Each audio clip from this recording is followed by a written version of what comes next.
Hi, welcome to today's video. In today's video, it's going to be a core vocabulary and action video, and we will be targeting the word not. Not is an adverb, and not means to refusal, negation, or denial of something. All right, let's find our word not on some different AAC systems that you might be using. On Word Power 60 Basic, the touch chat app from Sotelo, not. Not.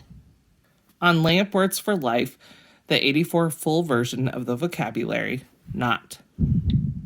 Not. On Snapcore First, the app from Tobii Dynavox, the 63 grid, not. Not. All right, now let's use our word not for some different functions of communication. I could reject and say, I'm not scared. I could use it to protest and say, it is not your turn yet. I could use my word to make a statement and say, we're not going to the zoo today.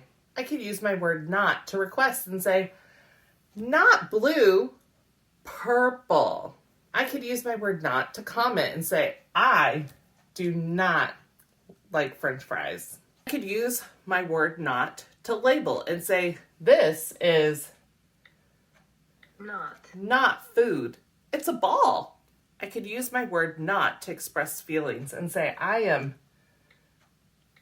not feeling well today. All right, thank you so much for watching this video today. I hope you enjoyed it. If you would like to see other videos where I take a core vocabulary word and show how to use it for different functions of communication, please check out the playlist over here. And if you haven't already, I would love it if you would subscribe to my channel over here. Thank you so much for watching. Bye.